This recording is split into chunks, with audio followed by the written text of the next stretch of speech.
Hello everyone. Previously we have discussed finite sets and principle of inclusion and exclusion and the concept of power sets. Now we are going to discuss mathematical induction and concept of multisets.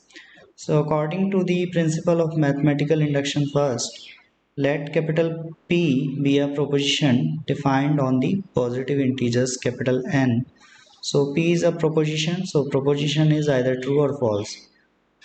So let capital P be a proposition defined on the positive integers capital N such that Pn is either true or false for each n in capital N.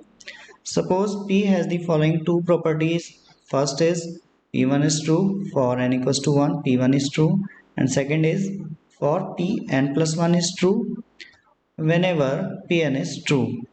Then P is true for every positive integer capital N. So let's take an example.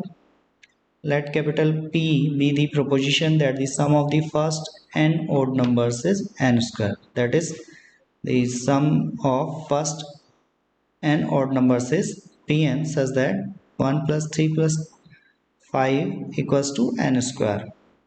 So nth term is 2n minus 1 and the sum of first n odd numbers is n square.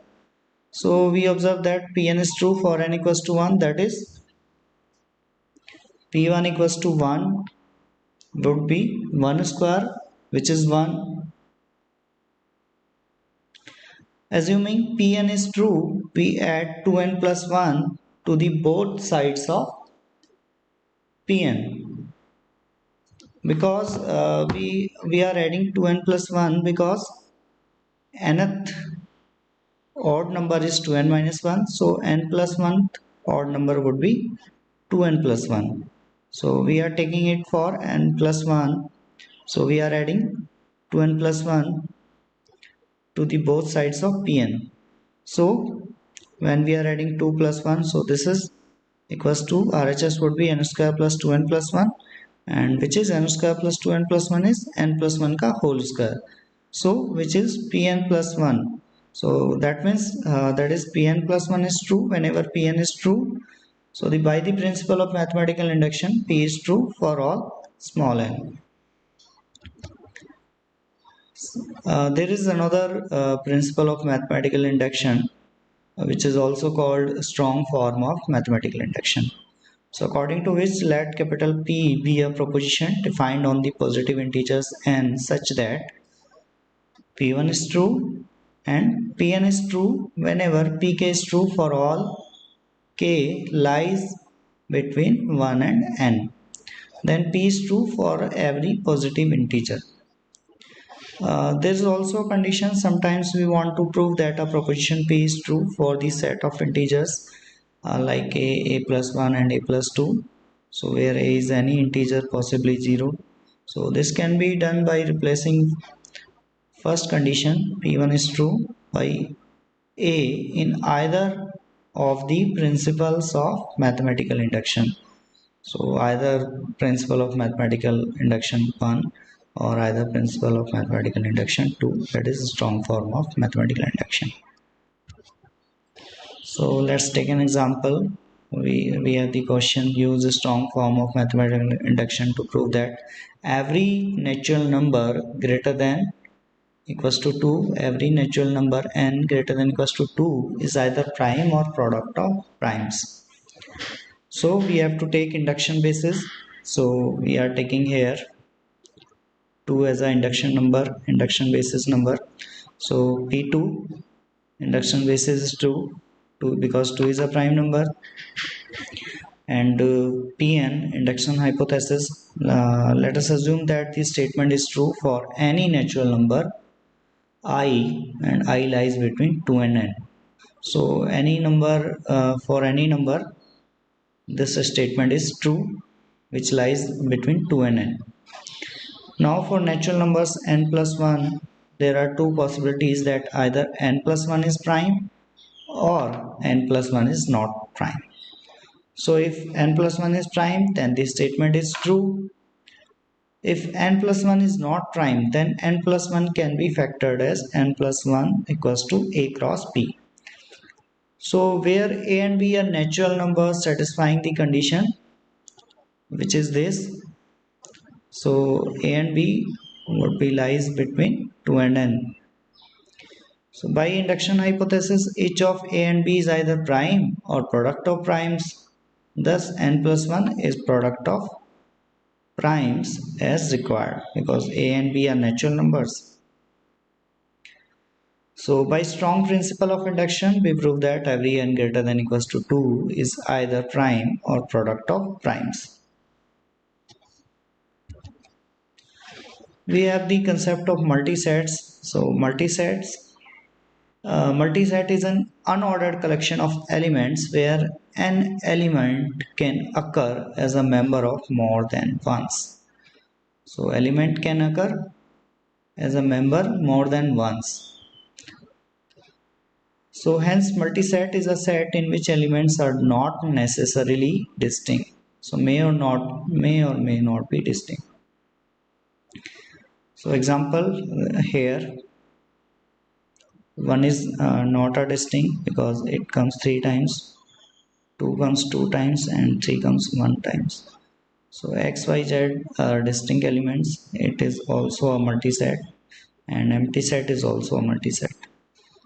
The multiplicity of an element in a multiset is defined to be the number of times the element appears in the multiset.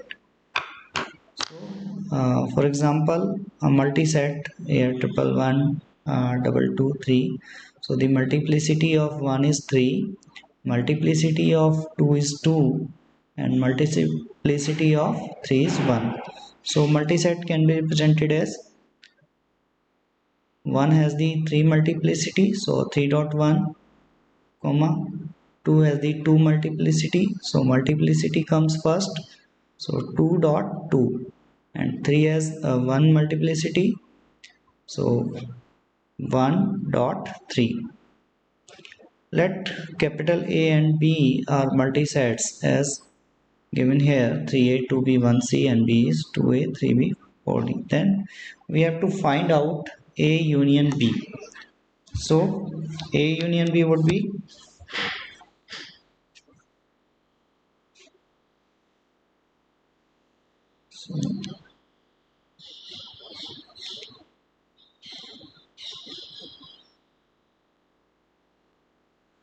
so in A there is 3 times A, and in B we have 2 times A. So A union B would be 3 dot A, because we have to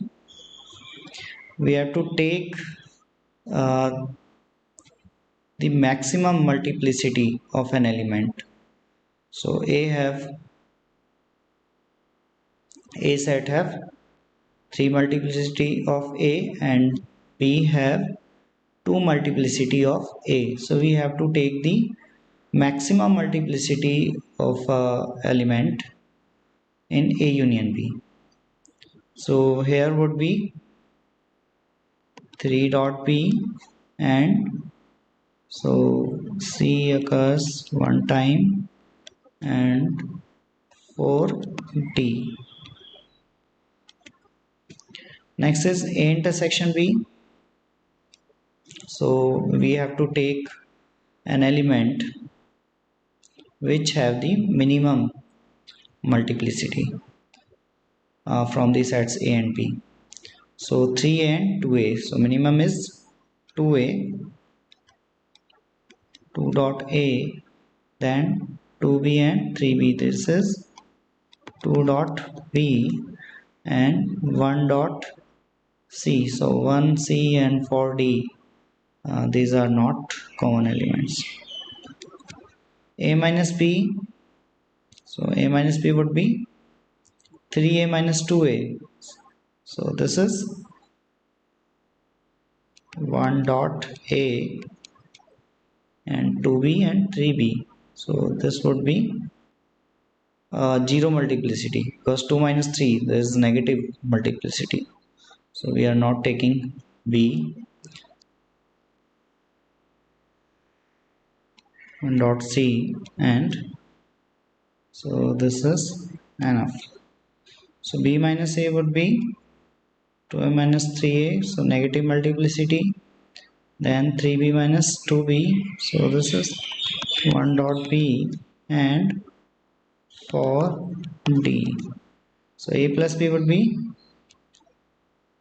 the combined multiplicity of the element of capital A and capital B. So this is 5a and 5b and 1c and 4d.